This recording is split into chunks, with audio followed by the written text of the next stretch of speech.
അങ്ങനെ ലുലു മാളിൽ നിന്ന് ഇറങ്ങി കസിനെ നേരെ മെഡിക്കൽ എടുക്കുന്നിടത്ത് കൊണ്ടാക്കിയിട്ട് ഞാൻ വീണ്ടും തിരിച്ച് ലുലു മാളിൽ വന്നു. അങ്ങനെ ഈ ഒരു സ്പോട്ടിൽ ഞാനൊരു ഏകദേശം ഒരു 4 മണിക്കൂറെടുത്ത് ഈ സ്പോട്ടിൽ തന്നെ വെറുതെ ഇരുന്നു.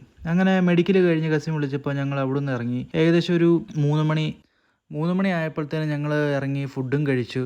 അത് കഴിഞ്ഞിട്ട് എവിടെയെങ്കിലുമൊക്കെ കറങ്ങാമെന്ന് ഓർത്ത് കഴിഞ്ഞപ്പം എടപ്പള്ളി പള്ളി തൊട്ടടുത്ത് കണ്ടു. അങ്ങനെ ഞങ്ങൾ എടപ്പള്ളി പള്ളിയിൽ കയറി. ഞാൻ ഈ പള്ളിയിൽ ആദ്യമായിട്ടാണ് കേട്ടോ. പള്ളി നല്ല അടിപൊളിയായിട്ടുണ്ട്. അതിൻ്റെ വർക്കുകളും സ്ട്രക്ചറുകളും അത്യാവശ്യം നല്ല രസമുണ്ട്. അതിൻ്റെ അകത്ത് കയറി ചെല്ലുന്നിടത്ത് നല്ല റൗണ്ടിൽ ഓരോ കാര്യങ്ങളും അതിൻ്റെ ഡീറ്റെയിൽസ് ആയിട്ട് കൊടുത്തിട്ടുണ്ട്. അപ്പോൾ അങ്ങനെ പള്ളിക്കകത്ത് കയറിയപ്പോൾ അതിനകത്തും വീണ്ടും നല്ല മനോഹരമായിട്ടുള്ള സ്കൾപ്ചറുകളും നല്ല കുത്തി കുത്തി ഓരോന്നും കുത്തി കുത്തി ഡീറ്റെയിൽ ആയിട്ടാണ് അവർ ചെയ്തേക്കുന്നത്. സോ അത്യാവശ്യം നല്ലൊരു ഭംഗിയുള്ളൊരു പള്ളി. അതിൻ്റെ വെളിയിലിറങ്ങി അവിടുത്തെ കാഴ്ചകളെല്ലാം കണ്ടു. പിന്നെ ഞങ്ങൾ അവിടുന്ന് നേരെ അനിയൻ്റെ റൂമിലേക്ക് പോയി. അവൻ കാക്കനാടായതുകൊണ്ട് വൈകിട്ട് അവിടെ സ്റ്റേ ചെയ്തിട്ട് പിറ്റേ ദിവസം രാവിലെ പോകാമെന്ന് ഓർത്തു. സോ ബാക്കി വരുന്ന അടുത്ത വീഡിയോയിൽ കാണിക്കാം. അപ്പോൾ എല്ലാവർക്കും ശുഭദിനം.